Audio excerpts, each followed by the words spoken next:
ngayon. Bumati ka. Hi, Kuya Will. Naimbaga malamyo amin dito Cagayan ng narunan di nanay and tatay ko dyan. Manood kayo. Nandito na po ako sa Wawawin. Artistahin na po ako. Ay! Ang saya. Ang saya po, Kuya Will. Ayun po. 5 years na po akong nagyayaya, Kuya Will, ng Saan isang ba to? Saan ka ba autistic nagayaya? Saan ka sa Cubao po. Cubao. Autistic child po. Talaga? Opo. Andiyan ba yung picture ito niya? po pala yung padala niya po sa... Yung Bago special po yung makalimutan. bata. Opo. Ano sabi niya? Kuya Will, I enjoy your show. Wawawin. Hep hep hooray. Denise, ano? Denzel po. Densiel. Densiel, thank you. Ito po siya, Kuya Will. Ay, sweet naman ng bata. Ayan, oh. Very special yung batang ito. Si Densiel. Densiel. Wow. Ang galing mo naman. Nag-aalaga ka ng isang special na bata. I'm Opo. sure, di ba? Ang effort mo rito, doble. Opo. Kailangan pong mahabang pasensya po. Ayan siya, oh. Mahal na mahal ka niya, oh. Opo. Saya siya, eh. Hug. Nanonood pa siyang wawawin? Opo, palagi po. Gustong-gusto niya po yung hep hep hooray. Ayan, oh. Ang sweet. Ilan taon mo na siyang ilagaan? 5 years po. Akin ito yung sulat niya, ha? Opo. Okay, Denzel, I'll give you jacket, ha? Give kita jacket saka, ha? Thank you. Okay. Mahal na mahal ko po yun, Kuya Will. Parang ako na po yung second mother niya. Opo. Okay. Ang Bali, saya! yung mami niya nasaan? Siya po ang nag-aalaga ngayon, Kuya Will. And Kas- father niya naman? Wala na po. Wala. Ilan sila magkakapatid? Isa lang po. Isa lang. Okay. Sige. Sino ang kasama mo? Pinapakilala ko nga po pala ang pinakamatangkad kong tita! Si Tita Rita! Tita Rita, kamusta kayo? Mabuting-mabuti naman po. Taga saan po ba kayo? Santa Maria po.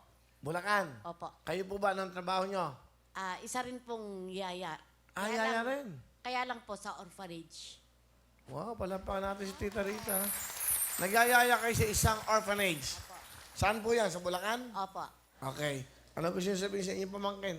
Sel, ipagpatuloy mo lang yung iyong mga ginagawa. Magsipag ka kasi ikaw lang yung naasahan ng tatay at nanay mo. Tandaan mo, mahal na mahal ka namin. Yun lang po.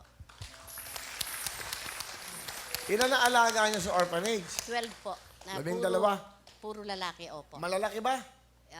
Hindi po. Maliliit lang? Maliliit po. Pagdadala ko kayo ng mga jacket para sa mga batang yan, ha? Salamat po. Yan. Bigyan mo nga si nanay ng 10,000 para sa mga bata. Pambili ng merienda. Bigyan mo. Maraming salamat po, Kuya Will. Saka mga jacket, oh. Saka si nanay, bigyan nyo ng Ang jacket. pinahihingi nga po sa akin, bola eh. Bola? Bola ng pambasketball. Opo. Yan, makakabili na ho kayo. Ay sabi nga po, salamat po, maraming Bigyan salamat ng jacket si nanay, ha? Bola. Okay. Ano gusto mo sabihin sa tita mo? Auntie, maraming salamat. Sana bigyan ka pa ng lakas ni Lord para mas madami ka pang matulungang mga bata. Yun lang po. I love you, Auntie. Will. Si nanay mo, nasaan? Nasa probinsya po. Batiin mo nanay tatay mo. Nay, tay, dyan lang kayo ha. Manonood kayo ng Wawawin. Andito na yung pinakamaganda yung anak. Yun lang po. Yung alaga. Denzel! Ay, sorry. Nandito na ako sa Wawawin! Manood ka lang dyan ha. I love you! Okay, Denzel. Special na bata. Opo. Sa amo ko po, magpapasalamat lang po ako. Ma'am, maraming salamat po kasi ipinagkatiwala niyo po yung anak niyo sa akin. Thank you po kasi kung hindi po dahil sa inyo, hindi po ako makakarating dito. Okay. Very supportive amo po kasi siya, Kuya Will. Pangalan ng mga amo mo? Si Miss Ima po! Siya po ang nag-push po sa amin para mag-audition dito, Kuya Will. Kasi palagi po kaming nanonood. Tuwing hapon po kasi kaming nanonood, Kuya Will. Salamat to. Ma'am, thank you for watching the show every day. At maraming salamat sa lahat ng nanonood. Alas 5 pa lang nakatutok. Opo. Salamat ni Mama. Thank you ha.